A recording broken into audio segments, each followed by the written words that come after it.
Hello children, now it's reading time. We are going to read the chapter number 3, Solids, Liquids and Gases. For that, take out page number 35. Dear students, everything that we can touch, see and feel is made up of matter. Even air is a matter. Matter has a mass and occupies space. Mass is the amount of matter in an object. It is measured in kilogram. Matter can be a solid, liquid or gas. What is matter or how it is made up of? Matter is made up of extremely small particles called molecules. The petals of flowers, the wings of insects, the dust floating in the air, dewdrops that settle on the grass, blue whales of the oceans, germs that cause diseases, needles, cars, and the mighty sun are made up of molecules. In short, everything is made up of molecules. Molecules are made up of atoms which are extremely small. Definite atoms in the definite number join in a definite manner to form molecules of a certain matter.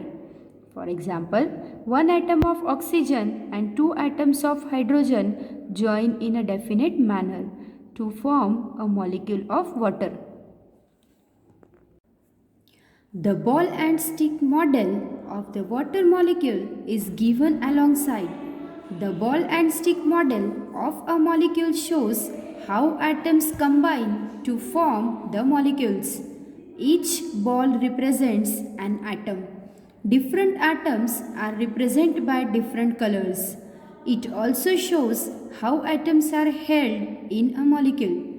Molecules of some substances, such as that of water, are made up of more than one type of atoms, whereas the molecules of some substances, such as oxygen, are made up of only one type of atoms.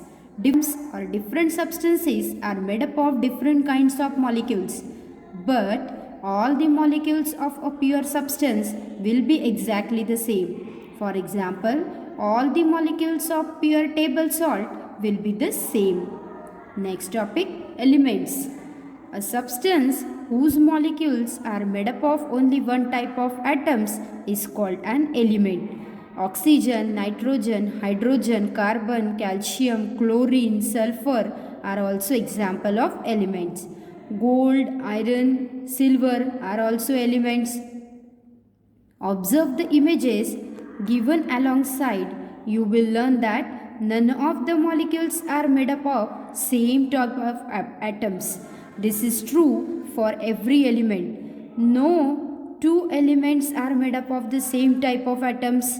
Every element has been given a symbol. Most symbols have been taken from their English names, while some are taken from Latin, Greek and German names of the elements. Compounds. A substance whose molecules are made up of more than one type of atoms is called compound. Carbon dioxide, water, sugar, table salt and ammonia are the examples of compound.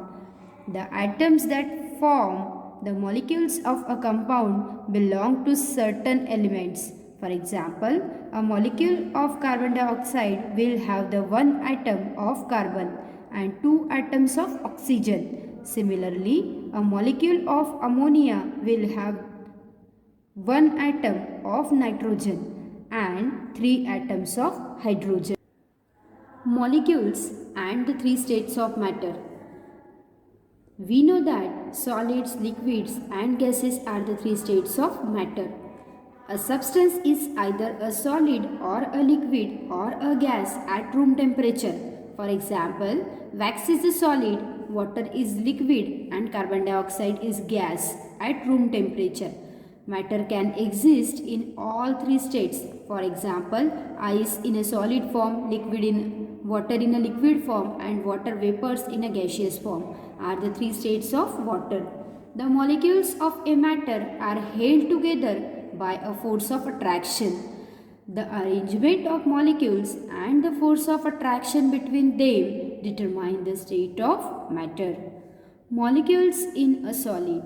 In a solid, the force of attraction between molecules is a very strong, which is why the molecules in a solid are tightly packed. They are arranged so close to each other that they are not able to move away. Such an arrangement of molecules give a solid substance, definite shape and volume also. Solids are therefore hard and rigid. Molecules in a liquid. The force of attraction between molecules of a liquid is weak, but it is sufficient not to allow the molecules to move far apart from each other.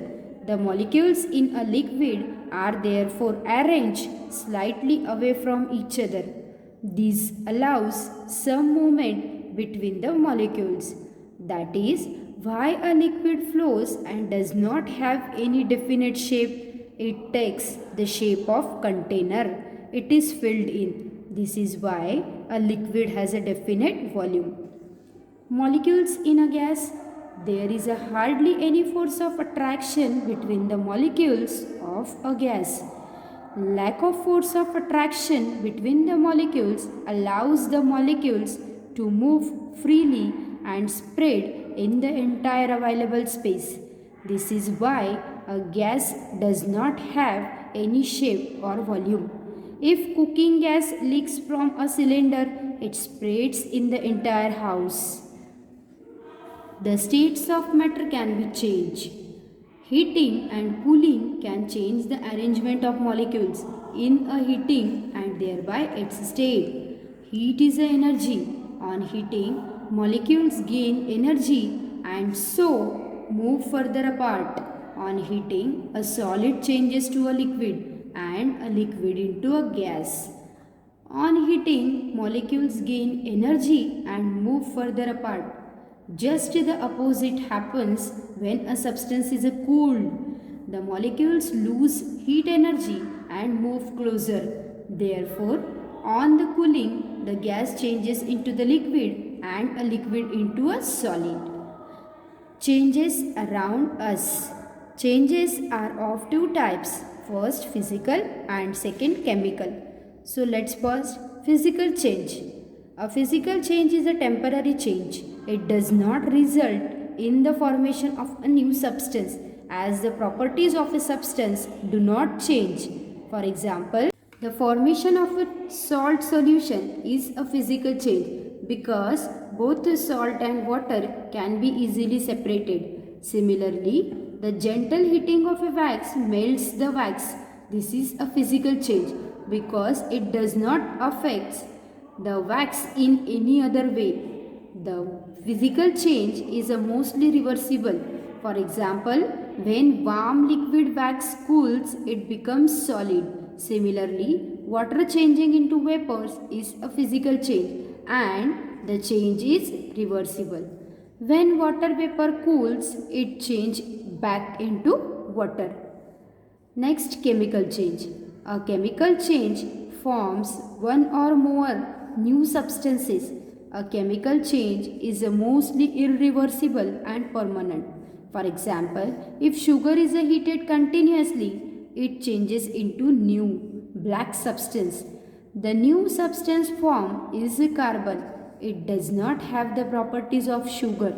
Similarly, burning of a paper brings about the chemical change. The paper is reduced to ash. Ash cannot be converted into paper again.